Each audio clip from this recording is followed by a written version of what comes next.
Good morning, all. We are going to discuss about digital image processing. The subject is very much interesting and also have so many applications and many projects or people are doing with this image processing. And okay, we'll start with this. And in this subject, we are having the first unit as digital image fundamentals and transform. And in this session, particularly, we are going to see about the first topic, elements of visual perception. So let us have a brief introduction about this subject. What is digital image processing means? It is processing a digital image by means of a digital computer. So we have to see what is digital image. Okay. So before that, before studying some subject, we should know about its application, how far the subject will be interesting, where it is actually used, why we are studying this subject. So the application is more important before starting with the subject. And here also we can see the first thing is visualization. For example, if you want to observe an object that is not actually visible with the not clearly visible. For example, if you want to capture some image under the deep sea, or for example, aeroplane flying behind the clouds, if you want to track that, have that image to be very clear. And in National Geographic Channel also we can see now many satellite images following the animals. So all that is visualization where we can use this image processing system. Then for image sharpening and restoration, that is to create a better image quality. For olden days pictures, some pictures, rare pictures, we want to have a better quality. We have to store it, means there we can apply this process of restore. We have to restore the same quality. Next is image retrieval, or we can see a particular image of interest. We want that retrieve something, means that also is possible. And that too is interesting also. Next is measurement of pattern. We have to measure different objects in an image. That is, for example, image distance, or what is the velocity. Like that, we can measure the image accuracy. What is the clarity? All that we can see. Then is image recognition. That is separate the objects in an image. For example, this actually we are using in biometric system also. That is image recognition. So this is makes the subject more interesting. So we are using the term digital image. No? Actually, image is different from digital image. The term we are using image as a picture. What we are seeing, that is capturing, is analog image, that is image. But this digital image is after processing this analog image with some process, we can say it is a digital image. So this digital image is also an image. It composed of picture elements. It is called as pixels. Each picture element is called as pixels. Each pixel will have a finite discrete quantities of numeric representation for its intensity.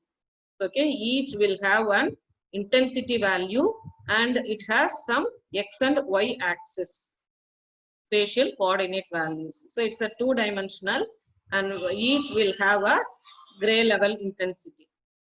Okay, and this digital image processing, so let us have a brief introduction of this. So our unit is also organized in this way. So the first one is problem. So here is an analog image. This is a pre-processing. This we are going to discuss in this unit 1. And this image enhancement under unit 2, restoration, unit 3. And unit 4 is segmentation. And 4 is compression, all this color processing, wavelets, all these we are discussing under unit 4. And segmentation under unit 5. So these are each and every processes that we can do with this digital image. So next, our topic is elements of visual perception. What is this perception? How we are taking into account, how we are storing the image, what we are seeing that. We can't think of image processing without considering the human vision system. So the human vision system is the base. For example, in AI also, artificial intelligence also, if you want to make a intelligent machine, you have to consider the intelligence of the human system. So based upon the intelligence of human system, we are building a smart machines also. Similarly, here you want to have a visual perception. If you want to build a digital camera, we have to understand how the human camera is functioning. So our eye is the human camera. So how we are taking here? So here, for example, if you take here these lines, how we perception, we have to understand. So actually all these parallel lines are same in length, but our perception is showing up to 5% difference in length. Next, this circles you see, we are perceived with 10% difference, even though they have same radius or difference in radius, actual and perceived will have 10% difference. And here also the vertical line seems to be longer than the horizontal line. And here also this long upper line you see, the upper line seems to be longer than the lower line. This is some defections we have in our visual system. Next, you see about the structure of the human eye, because this is the camera we are having through which we are capturing images, the scenes. Similarly, if you understand this, we can make the digital camera also. We can construct a digital camera.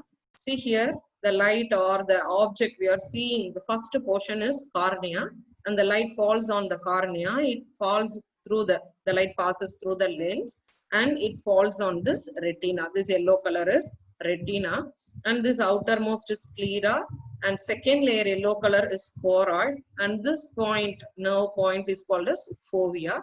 And these are ciliary bodies, this iris, so it contains some ciliary muscles.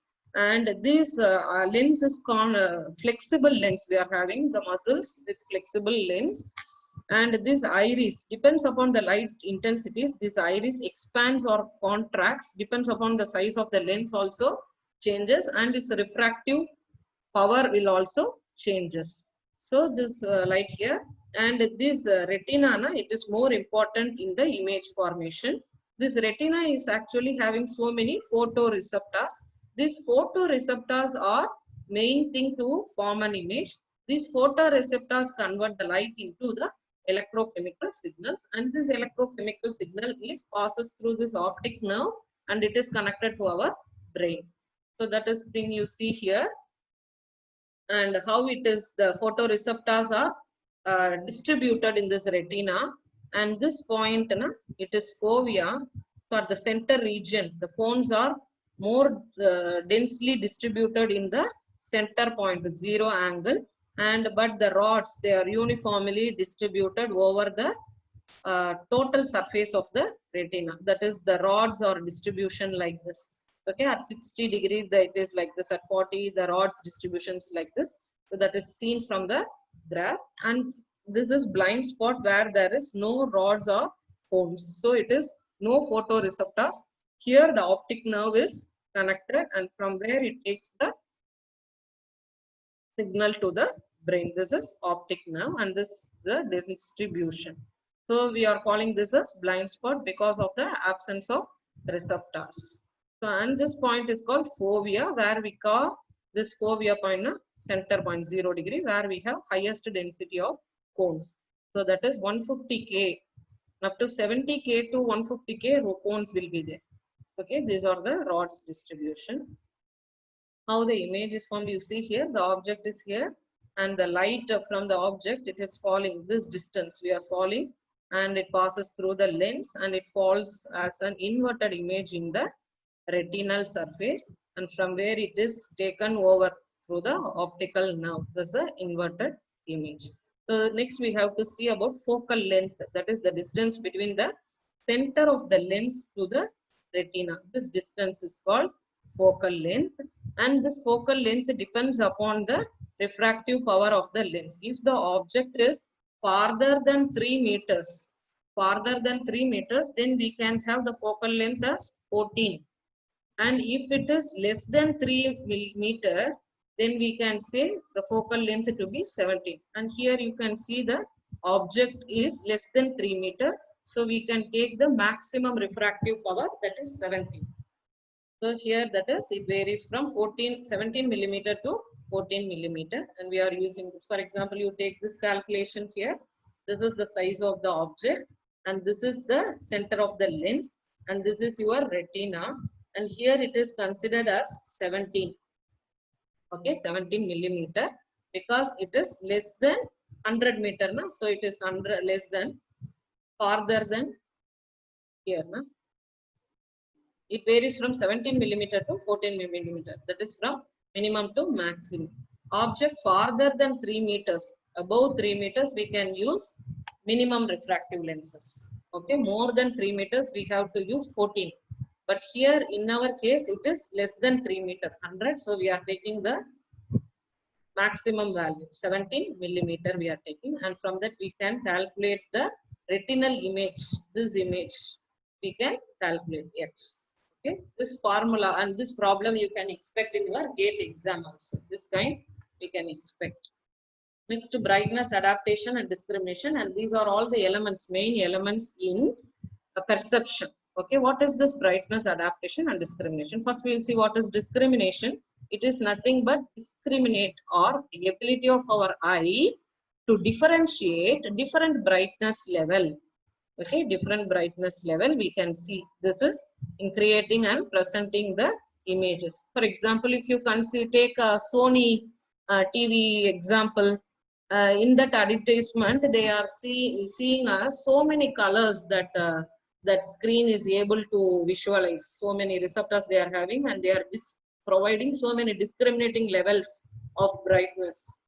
Higher resolutions they are seeing. So that is discrimination. That is the ability of our eye to discriminate between different brightness levels.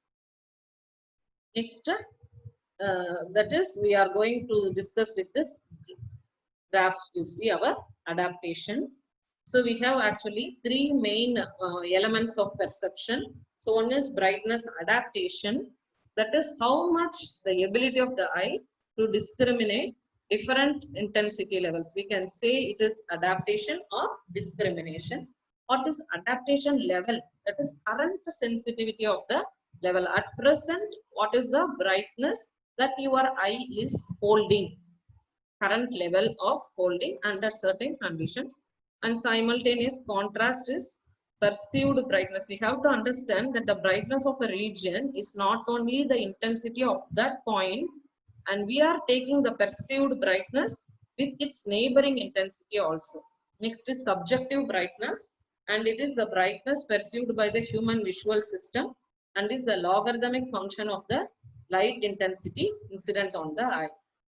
And you see here from the graph we can see, and this is scotopic vision, means dim light vision. It is because of the rods. For example, if you see some object in moonlight, how it seems to be black and white, or some dim light vision, that is minimum range. This is your scotopic threshold, and the maximum is photopic threshold. It is opposite to this. It is because of your cones. It's a colorful vision. It is under bright light. For example, if you view the objects under sunlight or daylight, how it will be? Very clear, bright vision. So that is your photopic. This is dim light, photopic. Bright light is photopic vision. This is because of rods, and this is because of cones. So this sets to be your minimum level, then this photopic represents to be your maximum limit. And these are the three definitions. One is subjective brightness. That is how much amount of light that your eye is perceived.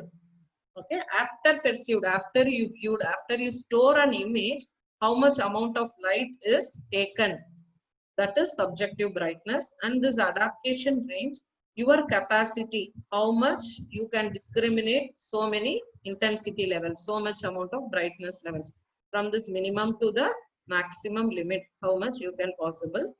And here, actually the transition from scotopic to photopic occurs from -3 to -1 point. Here the transition, it changes from scotopic to photopic vision.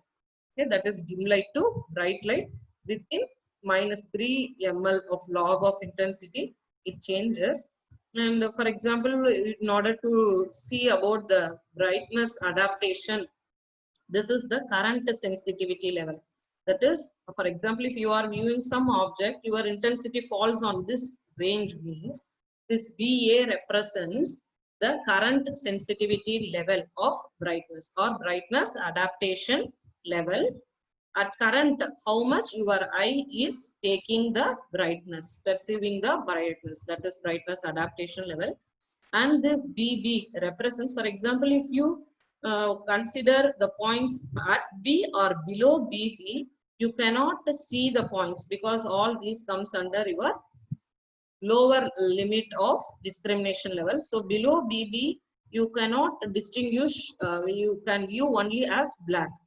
And it is not restricted that you have only the level up to BA.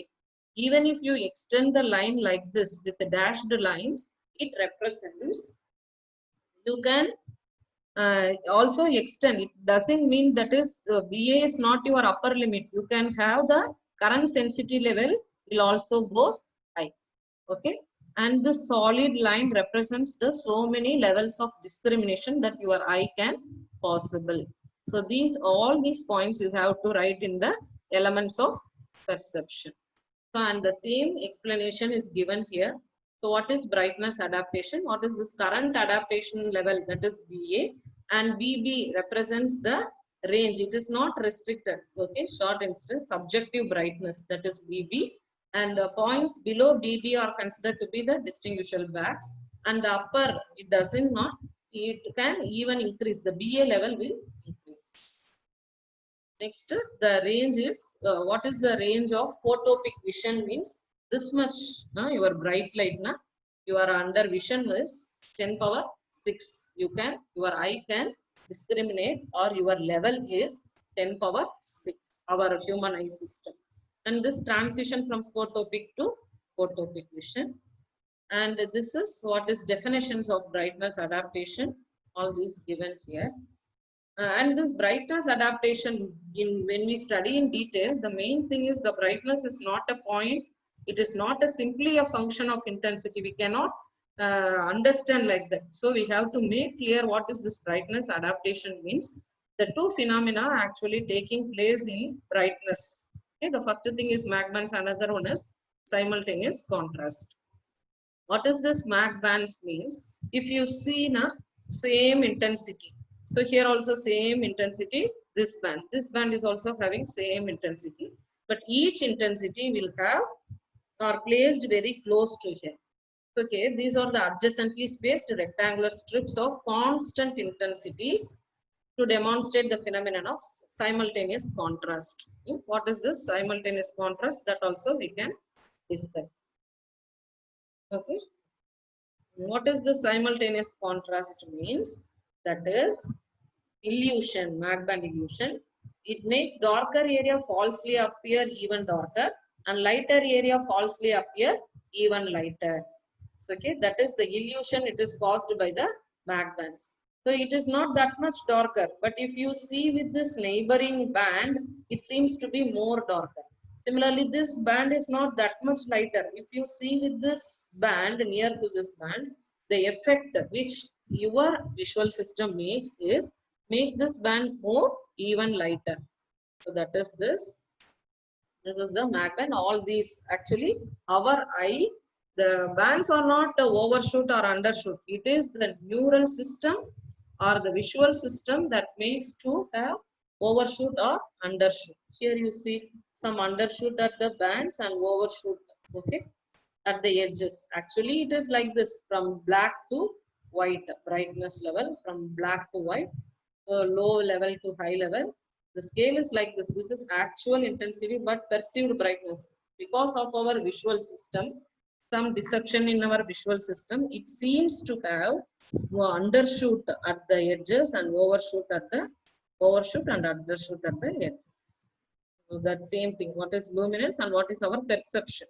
This dotted lines represents our perception, how we perceived the image. It seems to be more darker, but this is the simultaneous contrast. You can understand the same concept here also. Okay, from the Mach bands also we can understand. That is, this brightness is not only because of the intensity at that region. It is also a factor because of its neighboring intensity. For example, if you see the four square also are having same intensity, but when keeping with the neighboring intensity, it seems to have some different values of brightness. So this is all because of our perception system. Next one is optical illusion. For example, you see here, it is non-existing. Actually, square is not existing here. It is not in reality, but it's an illusion our eye creates. Okay, a circle is presented to be here. It's an illusion created by our visual system. Similarly, a circle is not existing here in reality, but it seems to have a circle here. And these lines seems to have to be different lengths, but actually they are having same length. These are all illusions we are having. So all these we have to write under the elements of perception. Okay, thank you all. Hope this session makes it useful for you. Thank you all.